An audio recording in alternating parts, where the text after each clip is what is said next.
Pale mwanzo umezungumzia kuhusiana na kwamba kuna kipindi ulikuwa hauko nchini, ulikuwa Botswana. Let's talk about a bit of your background.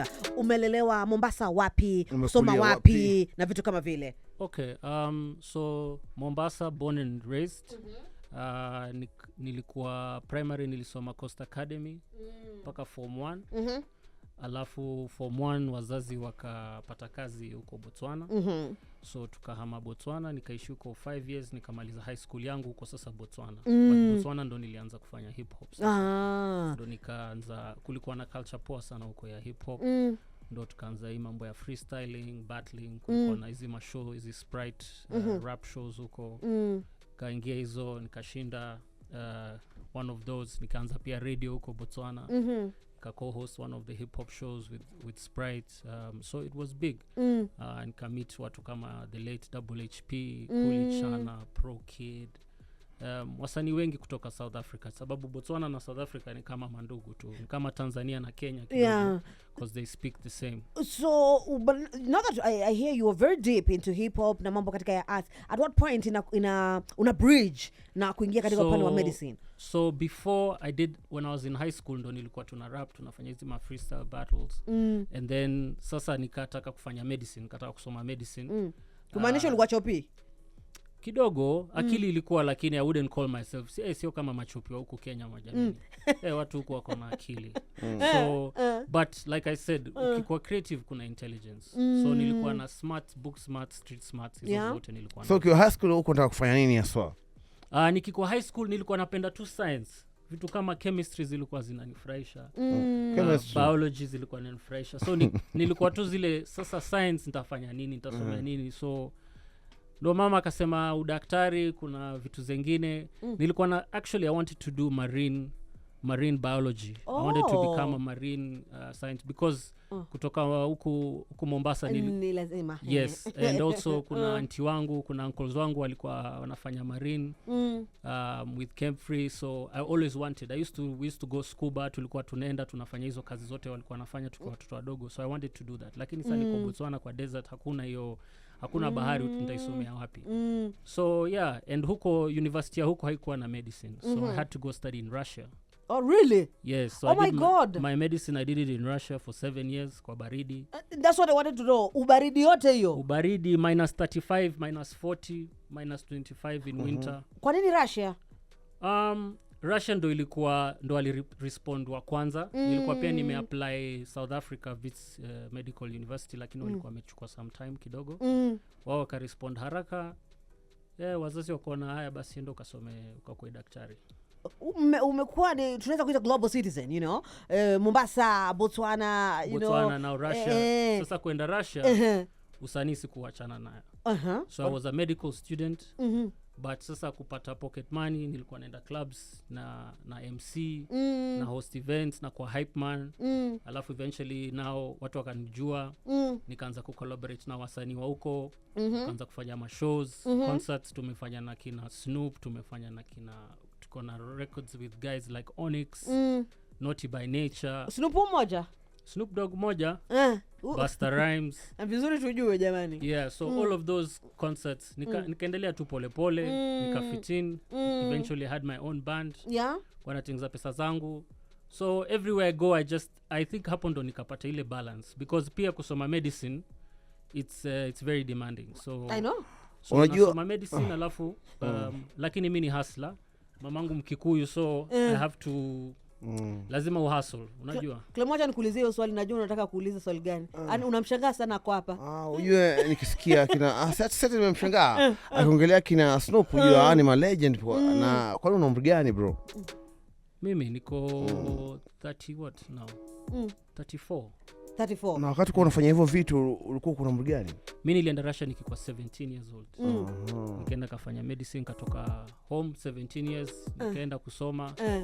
Kaanza tu maisha peke yangu, studying, performing, unajua learning about concerts. Hiyo swali salingia mwende. Wacha niliuliza sasa hiyo swali nyingine. Sasa bro karudi huko. Mbona nikarudi? Kelemo anaposikia mtu alienda majuu, anamshangaa hivi. Anaangalia mshangaa. Na ukarudi. Na unaishi nchi yetu. Utakuja kutujibu. Why you decide?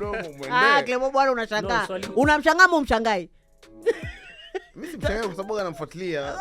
Anakushangaa ulikuwa na Snoop Dogg na ukarudi hapa Kenya. We come and talk about that. Being in a far away country ukiwa kama kijana mdogo. Unajua kuna watu wengine wanapokuwa mbali na wazazi. I've seen stories. Away, unajua yani umeenda. Yes, and many wanaharibikiwa kitabia. Unasikia mtu aliingia into drugs. You know, people got into prostitution. These are stories that have been told on this show of people ambao wameshawaenda mataifa mengine. Kwa kweli ilikuwa affect vipi being away from the family? We'll talk about that once you're back.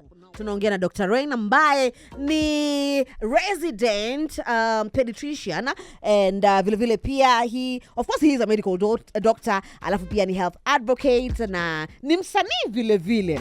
So tulikuwa tumesharudi nchini. Umepiga Russia miaka yako 7 pale. Umerudi nchini. Yes. Did you start practicing immediately? No. Nilisumbuliwa kidogo. Ukisoma majuu when you come back kuna kitu inaitwa recognition, and then there's something called pre-internship. And then now you do your internship. So it's a very long journey, especially wale ambao wanasikiza ambao wanataka kuwa madaktari. Ukienda kusoma nje au unataka kusomesha mtoto wako huko nje, ujue kwamba coming back is a bit harder. The journey is a bit longer than ule ambaye anasoma hapa Kenya. Kwa nini? Maana unajua watu wengi wao wanafikiri akishapeleka watoto nje wakirudi mwanzo ndio wanachukuliwa fasta kublend kupata. Exactly. Na kuna wale pia ufikiria unajua unasomesha mtoto wako akisha kwa daktari, maisha ndio hivyo, your life now is sorted. Smooth. But udaktari naye it takes time. It takes a lot of time. This is years and years and years in the making. Mi bado hiyo pesa nangoja kuinusa na kuigusa, bado sijaigusa. So miaka mingapi sasa unasoma? Tangu tuseme niligraduate medical school 2011 September. Na sasa tuko 2021, so 10 years. What? 10 years in the medical field, and I'm still going on. Na bado ndo sasa na specialize, namaliza masters yangu inshallah next year. So yeah, it's a long journey. Kipi kilicho kurudisha Kenya? So Russia iko tofauti kidogo kuliko UK, US, huko Marekani kuko different. Unajua Russia ni place ya communism. So bado kuna hiyo element of socialism where daktari, watchman, mtu anauza kwa duka, salary yao is almost the same. Wacha. Kweli, it's almost the same. So ukitaka kusoma medicine unasoma yani because you want, because of passion, sio juu ya pesa. What? Yeah, so ni same.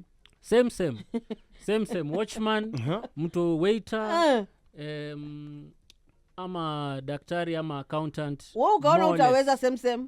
Nikasema hapa kwa ngumu. Tunasoma miaka 7 alafu nalipwa same. Na hata hiyo pesa ilikuwa ni kidogo. Pesa ni kidogo. Hapo urudi Kenya kwa sababu ya pesa. Nilirudi Kenya sababu one nilikuwa 7 years. Unajua nilikuwa Russia 7 years. Alafu the main reason nilirudi sababu mamangu alikuwa mgonjwa hiyo time. So nikaona wacha nirudi home, nifanye hiyo internship.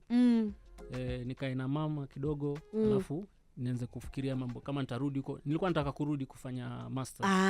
Yeah, but kurudi nikabaki tu. Yeah, still speaking about kusomea nje ya nchi. Nilikuwa nakueleza hapo earlier kwamba watu wengi wanapokuwa na nafasi ukiwa wadogo especially, unajua hapo late teens, you know, umetoka nje ya nchi, uhuru ni mwingi. Unajua kuna watu wengi wengine utajikuta wanaingiza katika vitu ambavyo havifai. Ameingia kwa madawa, mwingine ameingia katika kujiuza. Kwako wewe experience ilikuwaje kuwa nje ya nchi, upo mdogo, nobody to supervise you? Yeah. Na nilikuwa 17 years old, so unajua ukikuwa teenager pia ni kichwa ngumu. Of course you go there, kuna time una experiment kama mambo ya pombe. Mimi nilikuwa na mama ako strict sana.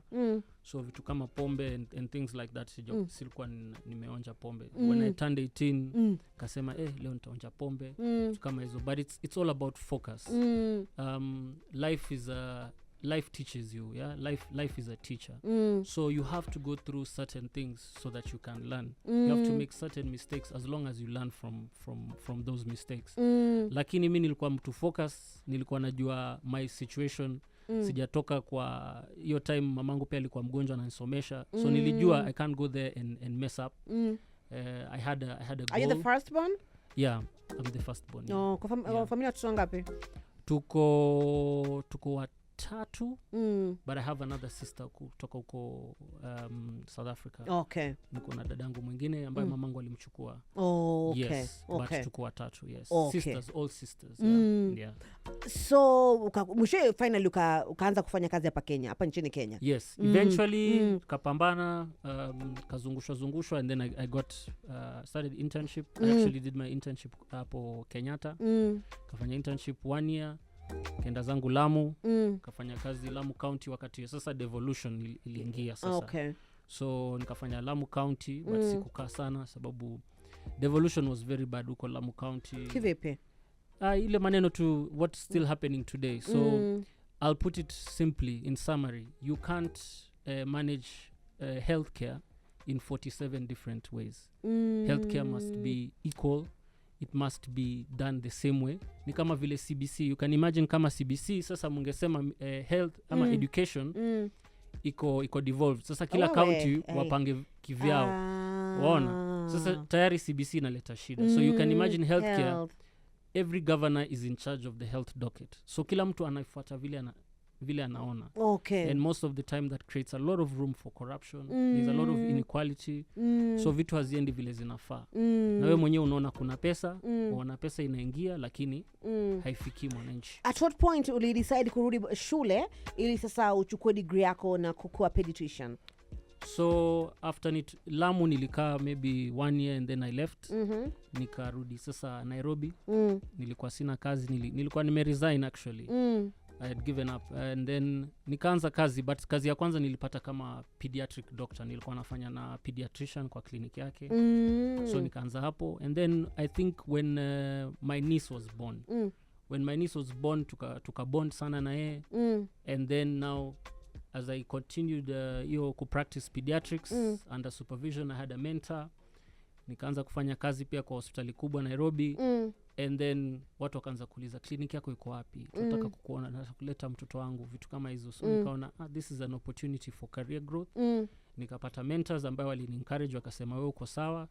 You have what it takes kuwa pediatrician. Ndo nikaenda nika-apply University of Nairobi na nikaingia. Okay. Hapo nyuma umesema kabla uingie sasa katika to pursue to be a pediatrician, ulikuwa una big give up. Ulikuwa nini ulikuwa nakupatia kukata tamaa? So udaktari Kenya is very tough, yeah. Kazi ni mingi. Long hours. Unafanya long hours.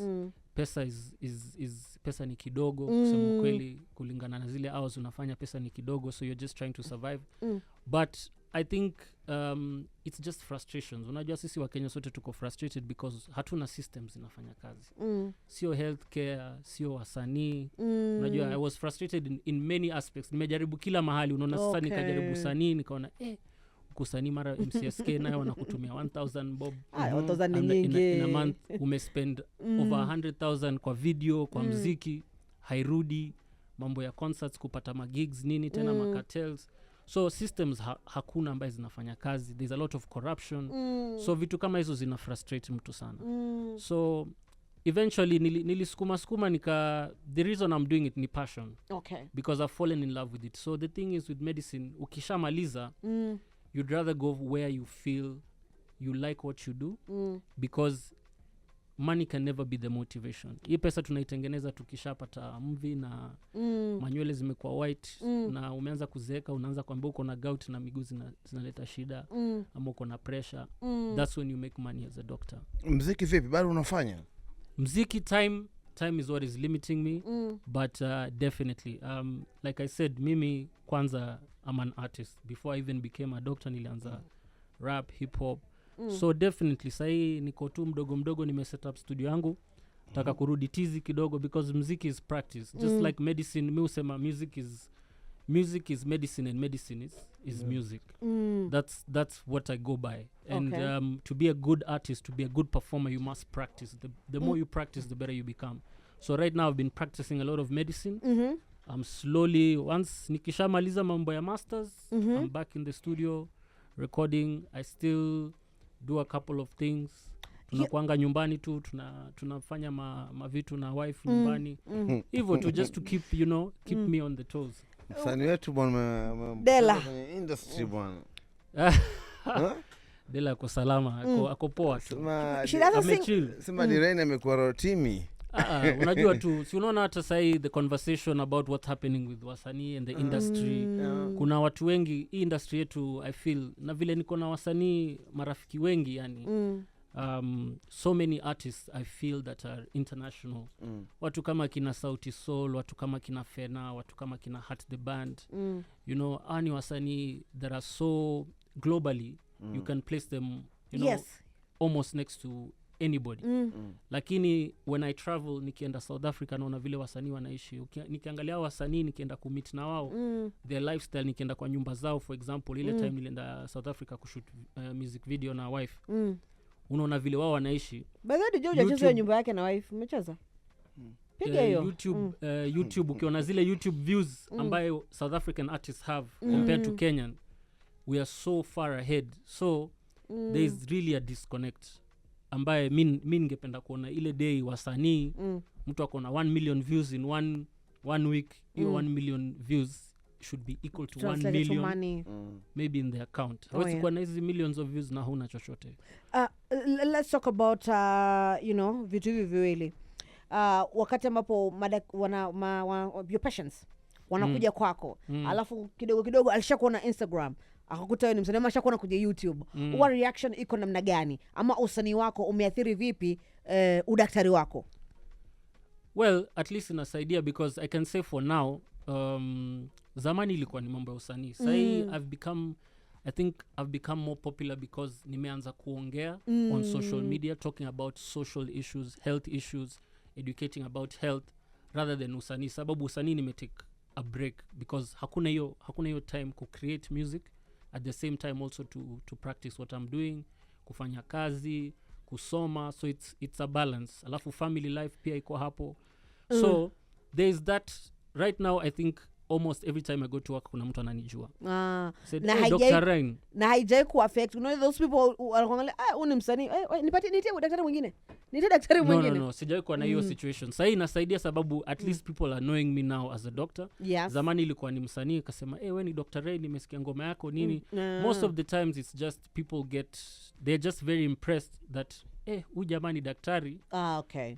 But he's also an artist. And then when they have those doubts ile wakati sasa wako na shida na mtu akona ugonjwa fulani na unamtibu mfano na kumbe ni daktari wa ukweli. So when you get that response it's good. But hiyo ni kitu ningependa wale watu ambao ni madaktari, wale ambao wana nurses na vitu kama hizo, usiallow don't let somebody box you in or say you are a doctor and this is all that you have to do. Kila mtu akona passion yake, akona talent. You can do other things, especially kwa hii field yetu. Kuna there's a lot of stress, a lot of burnout, a lot of mental health issues, depression, anxiety. One of the professions with the highest suicide rates. So you have to have something cool release in a positive way, because the other ways people are releasing is through addiction, drugs, now and that other negative ways to do it. So when I have the music, it's something mimi mwenyewe mi hupenda sana. When I have music na stress zangu zina reduce. Sahi sina mziki, sahi sifanyi mziki as much. I'm so stressed all the time, kazi hapa nini. So I'd always advise people, don't let anyone box you in. Do what you love. I want us tukimaliza kupiga hii simu, manake naambiwa na accounts pesa kusaingia. Tuzungumze at what point kwa sababu how I knew you are actually a doctor. It's just the other day nilikuona ulikuwa na conversation na kina Amina, you know, and other celeb parents. Na mkaa mnazungumza pale. And I was like, oh my God, he's a real doctor. What time muda gani uliamua kudigitize, you know, hii yote? Utaniambia shortly. Tuambie hiyo swali, vile ambavyo uliamua kudigitize content yako ama kuja kwenye mitandao ya kijamii. So I've been on Instagram, nimekuwa use Instagram kupromote, and then kwa msanii, kwa creative, nimekuwa nikifanya music videos, so at least on camera, on the mic kuna hiyo experience. Alafu there was a time I was actually on TV. I was hosting a health show on TV back in the days kwa TV station flani not long ago, and I did it for a while. Niko na hiyo show imeshika, ika trend for a while, but sikuendelea na wao. They had some issues, hatukuweza kusikizana. And then I left, nikarudi mambo ya medicine. And then Instagram, YouTube, data ikaanza kukua cheaper. Everybody's on YouTube, everybody's starting the YouTube channel. But wakati wa COVID sasa ndo nikaamua, it's something nilikuwa na plan lakini sikutaka kuanza. After COVID, kuketi nyumbani, lockdown, everybody was at home. I said, okay, this is the time now to start, educate people, teach them about health. So now I have my health channel on YouTube, naitwa Ask Dr. Rain. Vile umesema, I have different people on the show. Last time I had Amina. And the funny thing, it was just using my relationships. Juu Amina nimempata tu hivi radio, nilikuwa na release single some time ago on radio, tukajuana hivyo, and then we just became friends. And then eventually akakuja, kuna time tulipatana tena hospitali, kaleta mtoto, same thing. She was a bit, alikuwa zile za, wewe ndo unatibu mtoto wangu leo yani. And then after that tukabond, akapenda vile nimetibu mtoto wake. We've always akuwa na shida, ananipigia simu, vitu kama hizo. And I was like, yeah, this is what we should do. This is kuna hiyo gap. Yeah. Mambo ya health, mambo ya afya, kuna watu wengi wajua about simple things. Well, what we consider simple things. What do you because personally I'm very passionate as well about health, you know. Na in the space that I'm in, tunazungumza na vijana wengi, unakuta maswala ambayo yanahusiana na maswala madogo tu, especially things also to do with sexual reproductive health. I don't know, unakuta there's zero information. Yeah. What do you think there's a gap? There's a gap because kuna ile watu wana expect ile daktari lazima kwe mzee. Actually, young doctors get a lot of that. Juzi nimekuwa Twitter na I try to mentor a lot of young doctors who are getting in the field. Ukishaenda hapo hospitali, mtu anakuona anasema, but you're very young. Are you sure you're a doctor and you're capable? So I'd like to say, sasa sisi ndo tuko. Sisi ndo tuko. Nyinyi ndo going down. We're well trained. We have very good health systems, but it's you can't put a face. You see, when you have the same person, same age, we speak a different language. We can relate. So if I'm going to talk about sex education with somebody who is within my age or the youth, I speak to them freely. And for me, I try to remove all the scientific words. Madaktari saa zingine unawa-invite hapa, daktari nataka ukuje uongee about erectile dysfunction or unajua hizo manguvu za kiume and vitu kama hiyo. Alafu ni kama watu husoma tu science. I keep telling doctors, stop reading the pathology too much. You need to understand what you're reading to be able to explain to the person who doesn't know the science, to put it in a simple way. So I try to put my stuff in a simple way, and I see that it works because when people are informed, you improve what we call health promotion. And then people take care of their health. Kwamba vitu simple tu, vitu kidogo kama unajua sausage, ukikula sausage it's cancerous. It's classified as a cancerous meat. And anything that is preserved, kiambia mama usipatie mtoto wako sausage kila siku. Patie sausage once a month, once a week. Na vitu simple kama hivyo kuna watu hawajui. Mambo ya obesity na kuongeza kilo na vile ni kitu mbaya. Vitu kama sukari, vitu kama sukari, kunywa sukari, too much sugar sio mzuri, inaongeza all these other issues. So just I try to simplify medicine, make it very simple.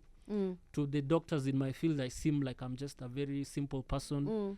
Siongei ile detail, but to me, as long as I've reached out to people and I'm advocating for health and better health, then that's the power about it. Niambie watu vile ambavyo wanaweza kufollow for all this content ambayo tunaizungumzia, kuanzia pale kwenye hiyo YouTube channel yako paka pale kwenye Facebook yako.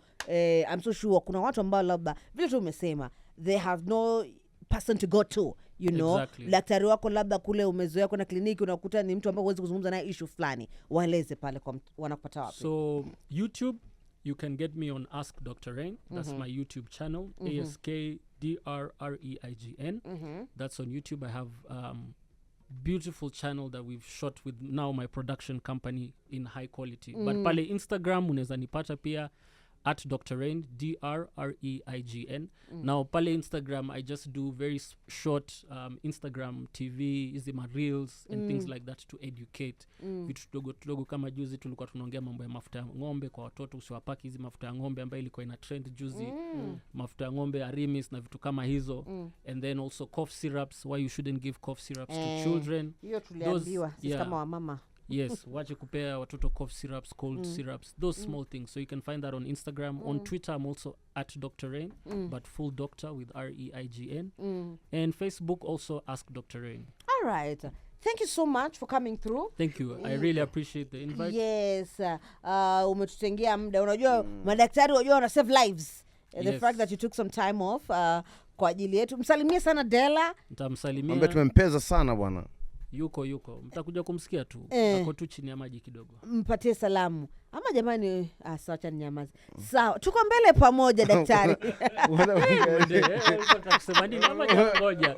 Tutaongea off air. Wacha tuende off air. Wacha tuende off air.